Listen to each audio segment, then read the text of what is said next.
Hello students, how are you? Fine. Ninth class में आज हम पॉलिटिकल साइंस में चैप्टर 1 करने जा रहे हैं। चैप्टर नेम है what is democracy and why democracy. लोकतंत्र क्या है और लोकतंत्र क्यों जरूरी है, इसके बारे में हम डिस्कस करेंगे। आज के हमारे जो टॉपिक रहेंगे, व्हाट इज डेमोक्रेसी, लोकतंत्र क्या है, and why define democracy, democracy को हम डिफाइन क्यों करते हैं, कैसे करते हैं, ए सिंपल डेफिनेशन, और लोकतंत्र की जो सिंपल डेफिनेशन है उसके बारे में भी हम डिस्कस करेंगे। तो इसकी जो सिंपल डेफिनेशन है उसको हम एक बार देख लेते हैं। Democracy is a form of government in which the rulers are elected by the people। तो democracy is a form of government.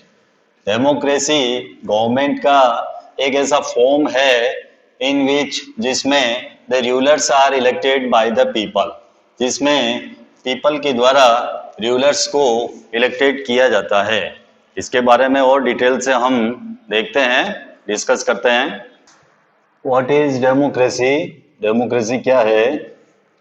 You have already read about different forms of government. ये आपने ऑलरेडी रीड कर लिया है different forms of government के बारे में। Government के जो डिफरेंट फॉर्म्स है वो हमने प्रीवियस क्लास में, प्रीवियस चैप्टर में हमने पढ़ा। On the basis of your understanding of democracy so far, mentioning a few examples, write down some common features of democracy के जो कॉमन फीचर्स है। डेमोक्रेटिक गवर्नमेंट्स, एक तो लोकतांत्रिक सरकार, नॉन डेमोक्रेटिक गवर्नमेंट्स, अलोकतांत्रिक सरकार। वाई डिफाइन डेमोक्रेसी, डेमोक्रेसी को हम डिफाइन क्यों करते हैं? Before we proceed further, let us first take note of an objection by Mary।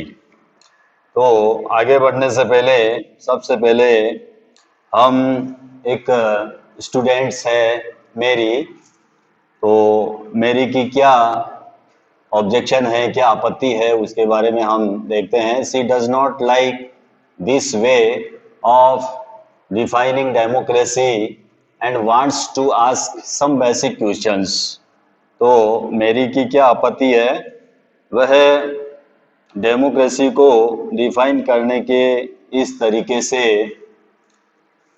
नाराज है या पसंद नहीं करती है, और कुछ जो क्वेश्चंस है उसके वो अपनी टीचर से वो आस्क करती है, पूछती है।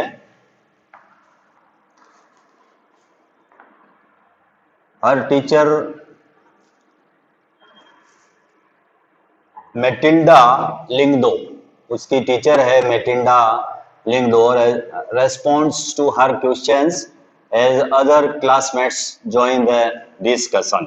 तो उसकी जो अध्यापिका है मेटिल्डा लिंगदो, वो उसके सभी सवालों के जवाब देती है, और जो अदर क्लासमेट्स है वो भी इस डिस्कशन में शामिल हो जाते हैं। तो टीचर और स्टूडेंट्स के बीच में जो डिस्कशन हो रहा है उसके बारे में हम भी डिस्कस करते हैं। सबसे पहले मेरी स्टूडेंट्स का नेम है। मेरी क्या कहती है? Ma'am, I don't like this idea.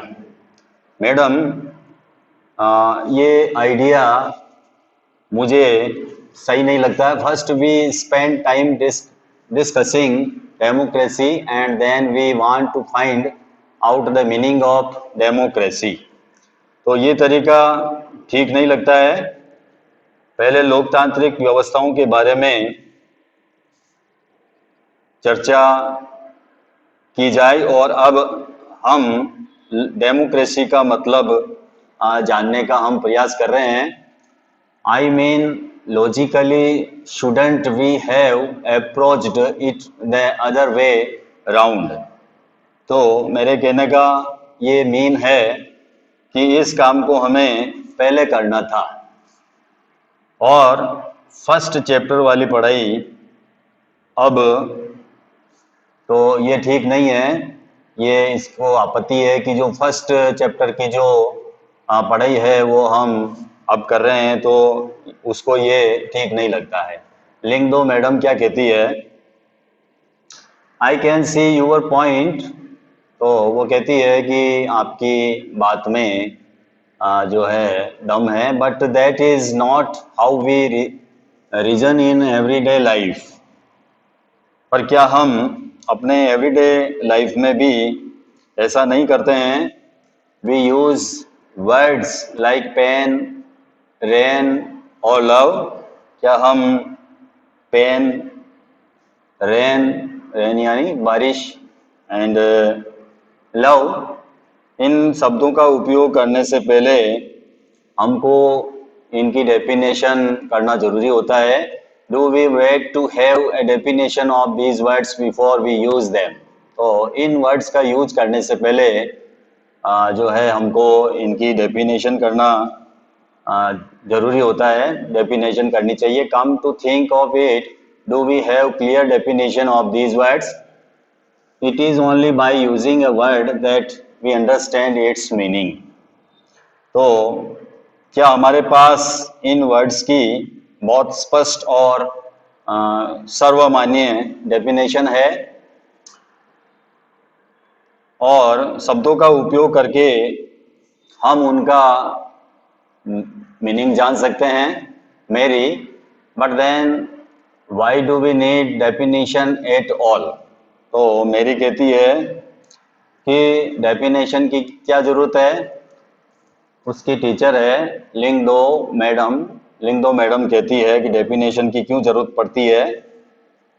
We need a definition only when we come across a difficulty in the use of a word. तो डेफिनेशन की हमें जरूरत तब पड़ती है जब हम किसी वर्ड का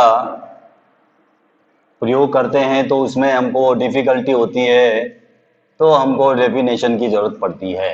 किसी भी वर्ड को अगर हम समझने में डिफिकल्टी महसूस करते हैं तो हमको वर्ड की डेफिनेशन की जरूरत पड़ती है। We need a definition of rain only when we wish to distinguish it from say drizzle of cloud bast.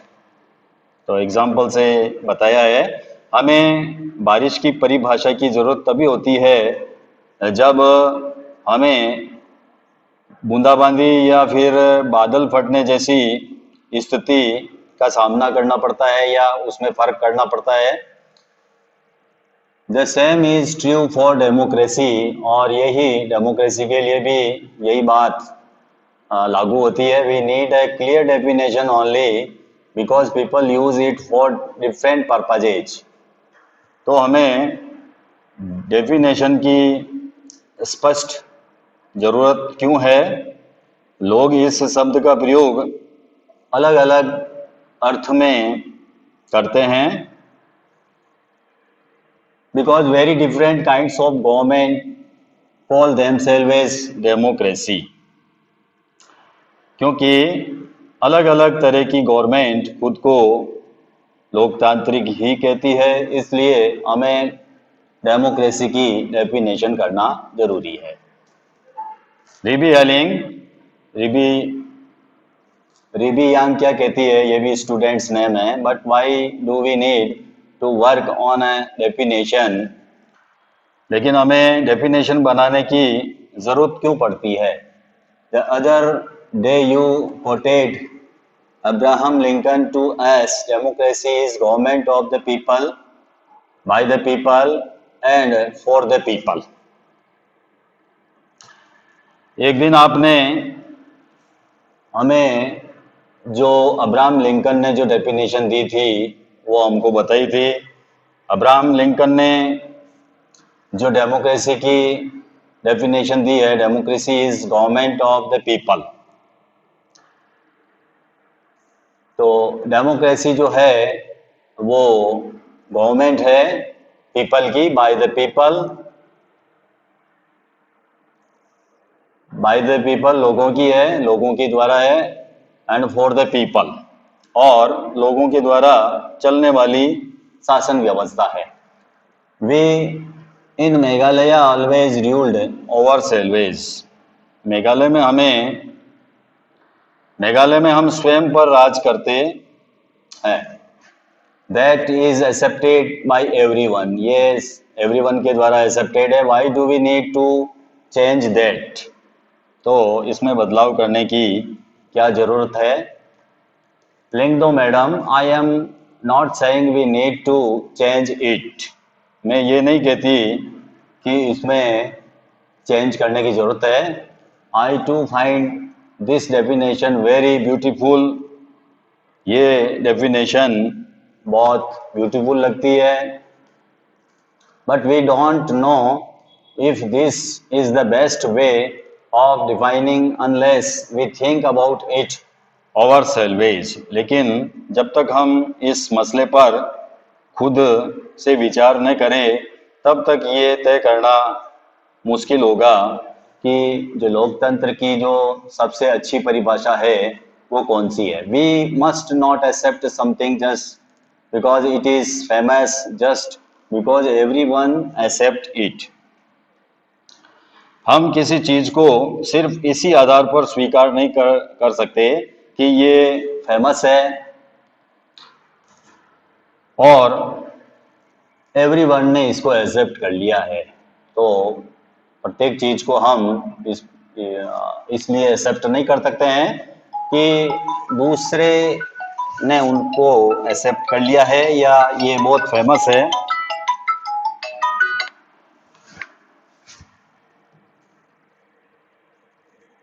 एक और स्टूडेंट है जिसका नेम है योलेंडा। योलेंडा क्या कहती है? Ma'am, can I suggest something? Madam, मैं कुछ सजेस्ट करना चाहती हूँ। We don't need to look for any definition. हमें कोई परिभाषा तलाशने की जरूरत नहीं है। I read somewhere that the word democracy comes from a Greek word demokratia. तो मैंने कहीं पढ़ा है कि डेमोक्रेसी जो यूनानी वर्ड है डेमोक्रेशिया, वहां से ये शब्द लिया गया है। इन ग्रीक डेमोस, डेमोस जो है ग्रीक वर्ड है जिसका मीन है people. In Greek demos means people and kratia means rule. Demokratia से डेमोक्रेसी बना है जिसमें डेमोस का मतलब पीपल एंड क्रेशिया का मीन रूल है। So democracy is rule by the people, अर्थात डेमोक्रेसी का मतलब है rule by the people, people के द्वारा रूल यानी लोगों के द्वारा शासन चलाना। This is the correct meaning. ये करेक्ट मीनिंग है। Where is the need to debate? इस सवाल पर हमको जो है डिबेट करने की नीड है। लिख दो मैडम, लिख दो मैडम क्या कहती है? That is also a very helpful way of thinking about this matter. इस सवाल पर विचार करने का ये भी जो है यूजफुल मैटर है। I would just say that this does not always work. लेकिन मैं इतना कहूंगी, सिर्फ शब्द की उत्पत्ति या उसकी definition I would just say that this does not always work. A word does not remain tied to its origin. लेकिन मैं इतना कहूंगी कि सिर्फ वर्ड की उत्पत्ति से उसकी डेफिनेशन, शब्द का अर्थ निकालने का जो तरीका है वो सही नहीं हो सकता है। Just think of computers. आप कंप्यूटर शब्द को ही ले, originally they were used for computing.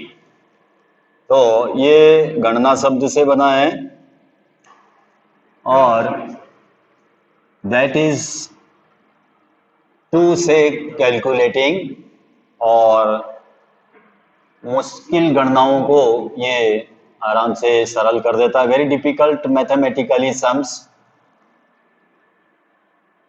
तो कंप्यूटर हम किसको कहेंगे? Just think of computers, originally they were used for computing, that is so say calculating very difficult mathematically sums. यानी मुश्किल गणनाओं को सरलता से करने के लिए जो यंत्र बना है वो ही कंप्यूटर कहा जाता है। These were very powerful calculators। तो ये पावरफुल कैलकुलेटर्स होते थे। But now A days very few people use computers for computing sums.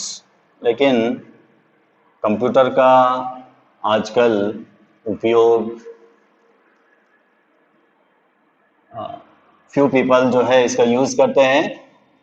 They use it for writing, for designing, for listening to music and for watching films। तो computer का use जो आजकल किया जाता है for writing, लिखने के लिए, फॉर डिजाइनिंग, डिजाइनिंग करने के लिए, for listening to music, music सुनने के लिए, and for watching films, films देखने के लिए भी कंप्यूटर का यूज किया जाता है।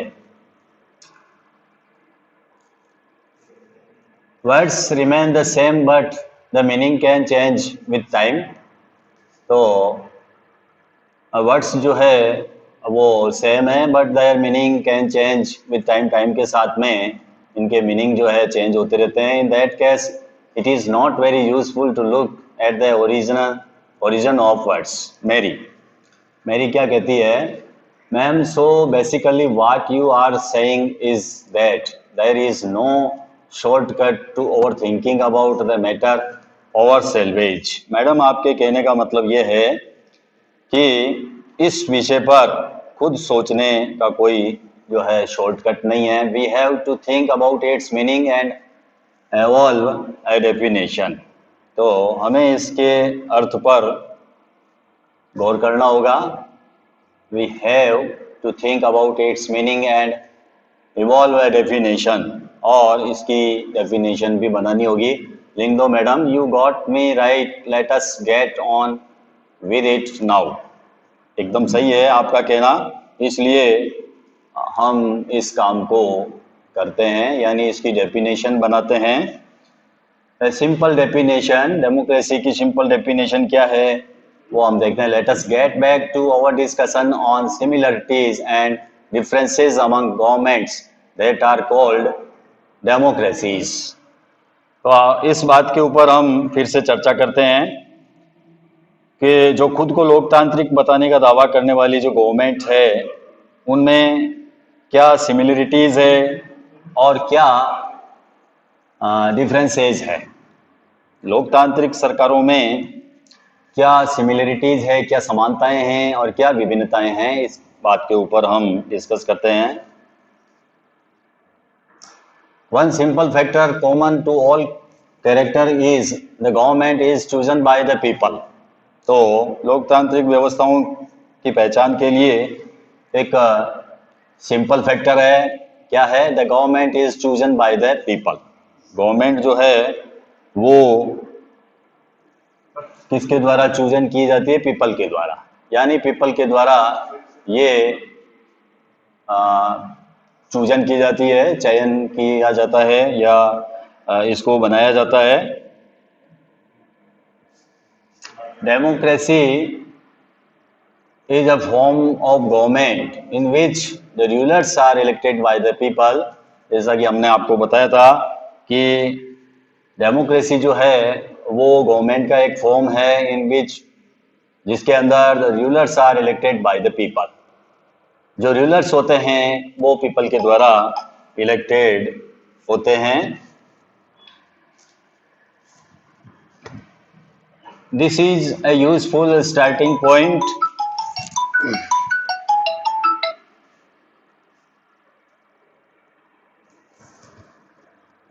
This is a useful starting point.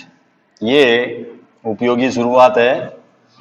This definition allows us to separate democracy from of government that are clearly not democratic. ये परिभाषा बहुत स्पष्ट लोकतांत्रिक और गैर लोकतांत्रिक शासन व्यवस्थाओं में डिफरेंस करती है। ये जो डेफिनेशन हमने पढ़ी है, ये डेमोक्रेटिक गवर्नमेंट में क्या सिमिलरिटीज है और क्या अंतर है उसको स्पष्ट करती है। The army rulers of Myanmar were not elected by the people. जो म्यांमार देश है वहाँ के सैनिक शासकों का चुनाव लोगों ने नहीं किया है। म्यांमार में जो गवर्नमेंट है उस गवर्नमेंट को पीपल के द्वारा इलेक्टेड नहीं किया गया। Those who happened to be in control of the army, जिन लोगों का सेना के ऊपर कंट्रोल था वो रूलर बन गए। Those who happened to be in control of the army became the rulers of the country. यानी आर्मी के जो भी पीपल थे जिनका कंट्रोल था वो कंट्री के रूलर्स बन गए। पीपल हैड नो से,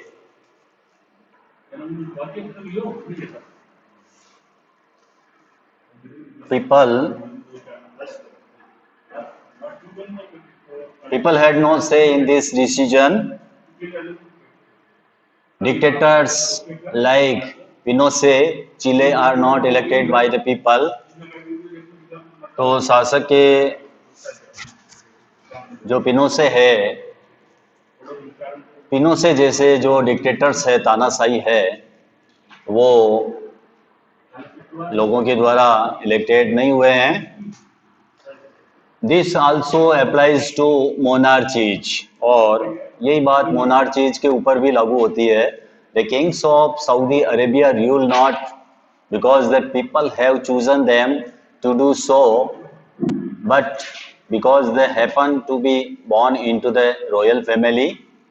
और the kings of Saudi Arabia, और यही बात राजशाहियों के ऊपर भी लागू होती है, मोनार्चीज के ऊपर भी यही बात अप्लाई होती है। The king of Saudi Arabia rule not. और इसके अलावा जो नेपाल है, सऊदी अरेबिया है, वहाँ के शाह लोगों के द्वारा नहीं चुने गए हैं, क्योंकि ये राज परिवार में जन्म लेने के कारण ही जो है उन्होंने ये हक पाया है। Because the people have chosen them to do so, but because they happen to be born into the royal family, royal family में बॉर्न होने के कारण ही उन्होंने रूलर बनने का हक पाया है। This simple definition is not adequate. ये जो सिंपल डेफिनेशन हमने डेमोक्रेसी की पढ़ी है, ये एडेक्वेट नहीं है, ये पर्याप्त नहीं है। It reminds us that democracy is people's rule. तो इससे हमें यह समझ में आता है कि लोकतंत्र का मतलब क्या है। पीपल्स रूल, लोगों का शासन। But if we use this definition in an unthinking manner, और इस परिभाषा का प्रयोग यदि हम बिना सोचे समझे करते हैं तो फिर सभी सरकारों को जो है लोकतांत्रिक कहना पड़ेगा। We would end up calling almost every government that holds an elections a democracy. That would be very misleading. तो इससे क्या होगा, इससे जो है हम सही नतीजे पर नहीं पहुंच पाएंगे। That would be very misleading हो जाएगी, हम किसी नतीजे पर नहीं पहुंच पाएंगे। As we shall find out in chapter 3, जैसा कि हमने चैप्टर 3 में देखा था, every government in contemporary world wants to be called a democracy. अध्याय 3 में हम देखेंगे ये कि जो दुनिया है, कंटेम्पररी वर्ल्ड है, उसमें हर देश की ये चाहत होती है कि वो लोकतांत्रिक हो, डेमोक्रेटिक हो, even if it is not so. यानी दुनिया का प्रत्येक जो कंट्री है वो लोकतांत्रिक देश कहलाना चाहता है, That is why we need to carefully distinguish between a government that is a democracy and one that pretends to be one. इसलिए हमें असली लोकतंत्र और जो दिखावटी लोकतंत्र है उनके बीच सावधानी पूर्वक फर्क करना पड़ेगा. That is why we need carefully distinguish. हमें केयरफुली डिस्टिंग्विश करना पड़ेगा between a government that is democracy and one that pretends to be one. जो डेमोक्रेसी का जो प्रिटेंड है और जो डेमोक्रेटिक गवर्नमेंट है उसके बीच में हमको केयरफुली डिस्टिंग्विश करना पड़ेगा. We can do so by understanding each word in this definition carefully and spelling out the features of a democratic government. तो हम ये कैसे कर सकते हैं? ये काम हम तभी कर पाएंगे जब हम इस परिभाषा के साथ साथ जो शब्द है उन एक एक शब्द को सावधानी से समझेंगे और जो डेमोक्रेटिक गवर्नमेंट की जो फीचर्स है उसको हम समझेंगे, तभी हम इसमें डिस्टिंग्विश कर पाएंगे. Reby Young went back home. वापस होम चली गई and collected some more famous quotations on democracy. Reby Young school से घर गई और उसने डेमोक्रेसी के बारे में कुछ अन्य प्रसिद्ध व्यक्तियों के जो कोटेशन थे उनको उसने जमा किए. This time she did not mention the names of the people who said और रॉट दिस. उसने इन शब्दों को, उक्तियों को, कोटेशन को कहने लिखने वाले के नाम से, कहने वाले के नाम का जो है उसने उपयोग नहीं किया कि किसने लिखे हैं, किसने इनको यूज किया. She wants you to read this and comment on how good और यूजफुल दीज थॉट्स आर. वह चाहती है कि आप भी इन्हें पढ़ें और आप भी बताएं कि ये कोटेशन कितनी अच्छी है या फिर उपयोगी है. जो कोटेशन उसने कलेक्ट किए थे वो इस प्रकार है quotation. Democracy gives every man the right to be his own operation. तो एक तो कोटेशन ये है, लोकतंत्र हर व्यक्ति को अपना शासक आप बन जाने का अधिकार देता है. Democracy gives every man the right to be his own operation. एक कोटेशन ये है कि डेमोक्रेसी क्या करता है, हर व्यक्ति को शासक बनने का अधिकार देता है अपने आप. Democracy consist of choosing your dictator after they have told you what you think is you want to hear. और दूसरा कोटेशन क्या है? दूसरा कोटेशन यह है कि लोकतंत्र का मतलब है अपने तानाशाहों का चुनाव करना पर उनके मुंह से अपनी इच्छा की बातें सुनने के बाद. एक कोटेशन ये है, man's capacity for justice makes democracy possible. लोकतंत्र शासन का ऐसा तरीका है जो ये निश्चित करता है कि हम जैसी सरकार के लायक है वैसी ही सरकार हम पर शासन करें. Democracy is a device that ensures we shall be governed no better than we deserve. और लास्ट है, all the ills of democracy can be cured by more democracy. लोकतंत्र की सारी बुराइयों को और अधिक लोकतंत्र से ही दूर किया जा सकता है. तो इस प्रकार जो है हमारा टॉपिक यही एंड होता है. मिलते हैं नेक्स्ट क्लास में नेक्स्ट टॉपिक के साथ में, जिसमें हमारा टॉपिक होगा फीचर्स ऑफ डेमोक्रेसी. डेमोक्रेसी की फीचर्स, लोकतंत्र की विशेषताएं, ये हम नेक्स्ट क्लास में हम पढ़ेंगे.